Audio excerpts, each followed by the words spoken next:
직업상담사 2급 초단기 합격 비법 1차 시험 합격만을 목표로 제작된 내용입니다. CBT 보고문제 출제 내용을 추가로 반영해서 업데이트했습니다. 관련 자료나 링크는 동영상 아래에 정보창과 고정 댓글에 넣어두겠습니다. 도움이 되셨다면 좋아요, 구독 부탁합니다. 2장 직업상담 프로그램입니다. 직업상담 프로그램에는 집단 직업상담이나 전화상담, 사이버상담 같은 것들이 있고요. 대상별로 어떤 종류의 프로그램들이 있는지, 그 다음에 직업지도 프로그램에는 어떤 것들이 있는지에 대해서 다루고 있습니다. 부처의 집단 직업 상담의 단계 3단계입니다. 바로 탐, 전, 행이요. 탐색 단계, 전환 단계, 행동 단계입니다. 전환 단계는 전이 단계라고도 부르기도 하고요. 하는 일은 자기 지식과 직업 세계를 연결하는 일을 합니다. 집단 직업 상담의 고려사항 가장 중요한 것 첫 번째 구성원입니다. 집단 직업 상담에 적합한 구성원이요. 딱 한마디로 표현하면 이거예요. 초등학생과 대학생을 섞을 수는 없습니다. 자, 첫 번째 책임의식이 있는 구성원을 선발해야 돼요. 책임의식이 없는 사람이 들어가면 개판이 될 수도 있습니다. 두 번째 공유할 수 있는 사람들이 좋아요. 그래서 성별도 고려해야 됩니다. 성별에 따라 집단에 대한 기대감, 집단 경험의 차이가 있습니다. 자, 대표 오답 두 가지요. 이질 집단이 동질 집단에 비해 자극이 된다. 아니에요. 이질 집단 좋지 않습니다. 동질 집단이 좋고요. 다양한 수준의 발달 단계에 있는 구성을 선발한다. 아닙니다. 초등학생과 대학생 섞을 수 없어요. 마지막 명수는 6에서 10명 정도가 가장 적당합니다. 집단직업 상담 고려사항이요. 장소는 어느 정도 사이즈가 돼야 돼요. 그래서 어느 정도 신체 활동이 자유로운 정도 사이즈는 돼야 되고요. 횟수는 최소화해야 됩니다. 왜냐하면 여러 명이기 때문에 같이 모이는 게 쉽지 않아요. 그리고 의도적으로 게임을 할 수도 있고요. 각 구성원에게 경험 보고서를 쓰게 할 수도 있습니다. 5가지 유형의 활동으로 이루어져 있습니다. 뭐 예를 들어서 직업 정보 획득 뭐 이런 것들인데 이 굳이 5가지 유형이 뭔지까지는 알 필요 없어요. 그냥 5가지 활동이 있나 보다 라고 하면 1차 시험에서는 충분합니다. 집단 직업 상담의 장단점이요. 자, 예를 들어서 우리나라 상위 1%의 사람들이 나머지 사람들하고 같이 집단 직업 상담을 한다. 그거 상위 1% 사람들한테 그리 효과적이지 않아요. 그러니까 직업 성숙도가 높은 사람들한테는 효과적이지 않습니다. 오답이에요. 하지만 반대로 직업 성숙도가 낮은 사람들한테는 굉장히 다양한 이익이 있어요. 자, 예를 들어서 결과를 훨씬 더 쉽게 받아들이는 경향이 있고요. 예를 들어서 비현실적으로 높은 목표를 가지고 시작했다 하더라도 이야기하면서 자기 목표 굉장히 쉽게 변화시킵니다. 두 번째 큰 단점이요. 개인 상담이 아니고 단체로 하다 보니까 심층적인 내면 심리를 다룰 수가 없습니다. 더 효율적 오답이에요. 나머지 비밀 유지 어렵고요. 여러 명이 하니까 당연하겠죠. 그리고 시간과 경제적인 측면에서 효율적, 맞죠? 타인과 상호교류를 할 수 있는 능력이 개발됩니다. 여러 명이 하니까요. 구조적 집단, 비구조적 집단이요. 비구조화 집단이라고도 얘기합니다. 가장 통상적인 집단이고 구조적 집단입니다. 사전에 프로그램이나 과제 같은 것들이 제공되는 그런 집단이고요. 프로그램이나 과제가 제공되지 않는 집단, 바로 비구조적 집단이에요.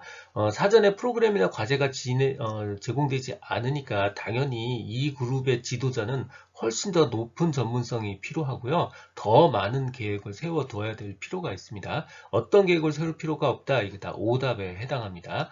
사전 제약이 없는 만큼 더 폭 넓고 더 깊은 상호작용이 가능하고요. 가장 대표적인 예로는 T집단, 트레이닝 집단입니다. 그러니까 훈련 집단이요. 감수성 훈련 집단 같은 것에 해당합니다. 집단 상담자 리더의 특성, 그리고 정신역동적 집단 상담의 장점, 마지막으로 글라서 현실 치료적 집단 상담의 기법, 이거 모두 다 오답에 집중하는 게 1차 시험 대비 준비하는 게 훨씬 더 효과적입니다. 집단 상담자 리더 좋은 거 다 있어요. 자기 수용력이 있어야 되고요. 또 직업 정보에 대해서 잘 알고 있어야 되고요. 최종 마무리해야 되고요. 자, 하지만 오답에 집중하면 이렇습니다. 자, 첫 번째, 집단 상담자는 반드시 1인이어야 한다? 이거 아닙니다. 보조 상담자도 충분히 있는 경우 많아요. 그래서 오답, 반드시 1인이어야 된다. 틀린 답이고요. 자, 두 번째, 집단 상담의 리더는 목표의 달성을 평가한다. 목표 달성 평가가 아니고요. 결국 상담원들의 성장과 변화에 대한 평가입니다. 목표가 아니고 성장과 변화에 대한 평가예요. 이 두 가지 오답 확실하게 기억을 하시고, 정신역동적 직업 상담의 장점이요. 자, 집단 상담이니까 개인으로 하는 게 아니에요. 근데 상담자와 집단원 간의 독점적 관계, 혼자 못 만나잖아요. 독점적 관계는 있을 수 없어요. 그래서 독점적 관계 때문에 전의적 소망이 충족된다. 틀린 답이에요. 독점 관계가 없기 때문에 전의가 쉽지 않습니다. 자, 나머지는 그냥 평범한 이야기들이에요. 저 방어정에 좀 더 극적 통찰을 얻을 수 있고요. 다른 사람들을 보면서 훈수팔 기회가 많아지고요. 또 다른 사람들을 보면서 더 많은 걸 이해하게 됩니다. 상식적인 이야기죠. 자, 글라스의 현실 치료적 상담, 집단 상담 기법입니다. 집단 상담 기법이니까 숙련된 질문, 유머 사용, 역설 기법 다 맞는 얘기고요. 조작 기법의 사용은 집단 상담에서 당연히 사용할 수 없는 거죠. 조작 기법 사용이 오답입니다. 듣고 계신 강의는 직업상담사 2급 초단기 합격 비법의 핵심 내용 파트입니다. 교재에는 2002년부터 지금까지 20여 년간의 모든 문제를 분석해서 중복된 문제나 제도 등이 변해서 출제될 수 없는 형태의 문제, 그리고 난이도 조정료에서 출제한 지역적 문제를 제거하고 2,800여 개의 문제를 모았습니다. 이 한 것만으로 완벽한 수험 준비가 될 수 있도록 했습니다. 군더더기 없는 핵심 이론 파트, 그리고 단원별 완벽한 기출문제집 파트로 구성했습니다. 교보문고, 예스24 등 상용 전자책 형태, 인쇄 가능한 PDF 파일 형태, 종이책 형태, 그리고 스마트폰 앱 형태 등 필요에 따라 다양한 형태로 구입할 수 있습니다. 동영상 아래의 댓글에 구매 링크를 넣어드렸습니다. 전화 상담, 사이버 상담의 장단점이요. 먼저 익명성은 둘 다 장점이에요. 먼저 전화 상담 먼저 볼게요. 전화 상담. 익명성이 보장되고 신분 노출을 꺼리는 내담자한테 적합하죠. 그러니까 당연히 성문제 같은 사적 문제를 상담하는데 좋습니다. 시공간 초월성이요. 이거 언제든지 전화만 걸면 되잖아요. 그래서 응급 상황에 있는 내담자한테도 굉장히 좋은 도움이 될 수 있습니다. 자, 오답이요. 상담 관계가 안정적이다. 아니죠. 상담자가 언제든지 전화를 끊어버릴 수 있습니다. 이거 단점이고 오답이에요. 사이버 상담은 일종의 채팅으로 상담한다 이렇게 상상하시면 내용들이 거의 맞습니다. 자, 첫 번째 익명성 장점이고요. 신분, 연령 등 사회적 단서가 제공되지 않아요. 그렇기 때문에 실제로는 그 내용 자체에만 주의를 기울일 수밖에 없어요. 이게 장점 중에 하나입니다. 상담자와 직접 얼굴을 마주치지 않기 때문에 행동이나 감정에 대한 즉각적인 판단이나 비판 같은 거 걱정 안 하고 더 쉽게 얘기할 수도 있습니다. 내담자 자신의 정보를 선택적으로 자기가 원하는 것만 공개할 수 있고요. 내담자가 원하면 언제든지 상담을 중단할 수 있습니다. 이건 내담자한테는 장점이지만 상담의 측면에서는 단점일 수도 있는 부분입니다. 자, 오답이요. 상담자 자신의 정보가 제한되면 상담의 저항 같은 게 있어서 영향을 받지 않아서 상담을 쉽게 마무리할 수 있다? 아닙니다. 상담 중단될 수 있어요. 상담이 중단될 수 있는 거고 쉽게 마무리된다? 이게 아닙니다. 이거 오답이에요. 자, 자발성이요. 채팅 상담, 즉 사이버 상담은 어차피 자발적으로 참여하는 경우가 압도적으로 많아요. 그래서 내담자들이 문제 해결에 대한 동기가 높은 편입니다. 사이버 상담 답변 고려사항이요. 이거 일종의 채팅으로 상담하고 있다 이렇게 상상하시면 돼요. 이것도 오답에 집중하는 게 훨씬 효과적인 방법입니다. 먼저 오답부터 볼게요. 답변은 장시간이 소요되더라도 정확한 게 좋다? 이거 아닙니다. 일종의 채팅 정도의 개념이라 어느 정도 실시간 반응이 중요합니다. 물어봤는데 이틀 있다 대답하고 이거 좋지 않아요. 나머지 내용은 굉장히 상식적인 내용입니다. 한 번씩 읽어보시면 돼요. 추수상담의 가능성과 전문기관에 대한 안내한다. 내담자가 친근감을 느끼게 한다. 청소년이라도 존칭을 사용한다. 뭐 상식적이죠. 사이버 상담의 기법이요. 이것도 오답 먼저 확인해 볼게요. 서로 왔다 갔다 대화하는 거예요. 그래서 질문 내용 구상하기가 사이버 상담의 핵심이 아니고요. 어떻게 답변할 것인가가 핵심이에요. 그래서 답변 내용 구상하기가 맞는 거고요. 질문 내용 구상하기는 오답입니다. 나머지 핵심 진로 논법 분석하기, 진로 논점 유형 정하기, 직업 정보 가공하기, 그냥 이것 역시 상식적인 내용입니다. 한번 읽어보시면 돼요. 대상별 상담과 프로그램이요. 이 내용은 각종 프로그램 이름을 막 외우려고 노력하시면 굉장히 어려운 상황에 빠집니다. 그러지 말고 대상의 특징과 대상의 상태를 곰곰이 생각해보면 굉장히 문제를 쉽게 답을 골라낼 수 있습니다. 예를 들자 단기 상담 적합자, 당연히 이성 문제 정도는 단기 상담 적합자겠죠. 그다음 두 번째 실직자, 구조조정자, 조기퇴직자, 희망퇴직자, 실업자 뭐죠? 다 비자발적 퇴직자들이에요. 이분들 다 마음 아프고요. 실패에 대한 긴장감들이 있고요. 굉장히 마음의 상처를 많이 받았어요. 그래서 당장 필요한 게 긴장감 제거와 적응 능력 회복이고요. 정서적 지원이 반드시 필요합니다. 왜냐하면 다 마음의 상처를 받았어요. 그래서 공감적 이해도 필요하고 이런 거죠. 자, 대표 오답이요. 정서 발산을 자제하게 한다. 그게 아니에요. 오히려 공감해주고요. 충분히 풀 수 있는 기회를 주셔야 되는 거예요. 그 다음 이분들 다 기존에 직장 다니셨던 훌륭하신 분들의 베테랑들이에요.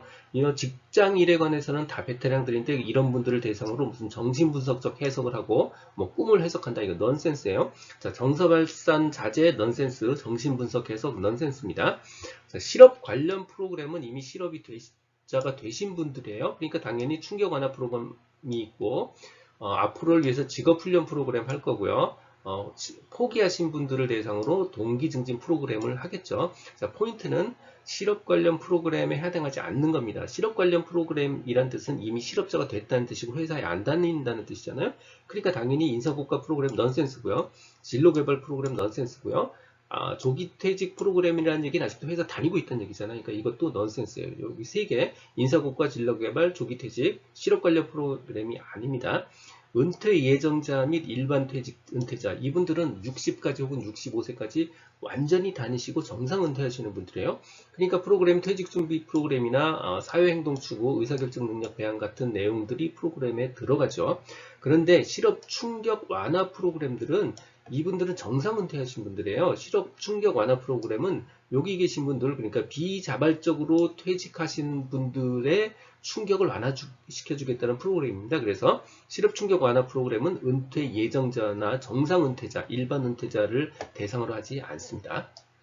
대상별 상담에서 특히 프로그램을 개발한다면 그 규준 집단의 특성과 능력을 파악하는 게 중요합니다. 특히 청소년 집단과 성인 집단의 가장 중요한 차이점은 바로 진로 전환 능력이에요. 청소년은 뭐든지 될 수 있지만 성인은 진로 전환의 능력에 한계가 있습니다. 직업 적응 상담이요. 그러니까 당연히 신입사원, 즉 신규 입직자를 대상으로 하겠죠. 그래서 조직 문화나 인간관계, 직업 예절 이런 것들 가리키는 프로그램이에요. 두 번째, 퇴직 의사 보유자 전직 예방 프로그램이요. 자, 첫 번째, 퇴직 의사 보유자라는 뜻은 지금 회사에 다니고 있다는 뜻이에요. 전직 예방이라는 뜻은 내보내고 싶지 않다는 뜻입니다. 이거에 해당되는 프로그램은 직장 스트레스 대처 프로그램이나 직업 적응 프로그램들이 있고요.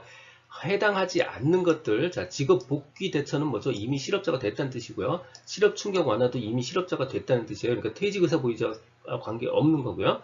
조기 퇴직 계획 프로그램은 내보내고 싶다는 뜻이에요. 그러니까 전직 예방에 해당되지 않는 프로그램입니다. 자신에 대한 탐구 프로그램이요. 가장 중요하고 기본적 프로그램입니다. 여기에 해당하지 않는 거 바로 가족 관계는 자신에 대한 탐구 프로그램하고 관계 없습니다. 직업세계 이해 프로그램은 개인의 일경험, 직업세계 탐색, 자격 및 면허 조건 것들을 확인해 보는 거고요. 장애자 상담의 가장 중요한 건 바로 사회 적응입니다. 사회 적응이요. 직업 재활과 취업 프로그램 혹은 고용 프로그램이요. 이 프로그램은 재활이라는 단어에 주목해야 돼요. 다시 재활시키는 게 목적입니다. 가장 대표적인 예가 뭐냐면 군 복무 중에 상의를 입었거나 전쟁 후유증을 겪고 있는 그런 제대군인들이 일상생활이나 직장 생활로 복귀할 수 있도록 도와주는 그런 종류의 프로그램입니다. 그래서 알코올 중독자 같은 각종 중독자 혹은 퇴역군인의 사회 적응을 돕기 위해서 만들어진 프로그램이다. 이게 바로 직업 재활과 취업 프로그램에 해당합니다.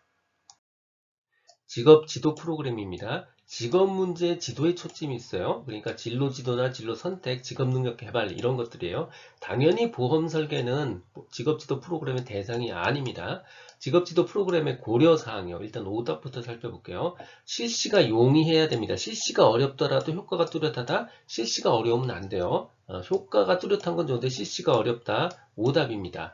목적이 개인의 사회 경제적 지위에 관심이 있다. 이거 오답입니다. 고려사항, 사회를 바라보는 시각, 노동시장과의 연계성, 생애 주기 변화에 대한 인식 제고, 목적에 부합해야 되고요. 효과를 평가할 수 있어야 되고요. 비용이 적게 되는 경제성이 있어야 되고요. 실시가 용이해야 됩니다. 지금까지 라디캠지기 꾸벅이 박종규입니다. 고정 댓글에 질의응답을 위한 카페 링크와 교재 구매 링크를 넣어드렸습니다. 또 지금 화면 좌측 상단에 재생 목록을 누르면 필요한 부분 선택해서 들을 수 있습니다. 도움이 되셨다면 좋아요, 구독 부탁합니다. 감사합니다.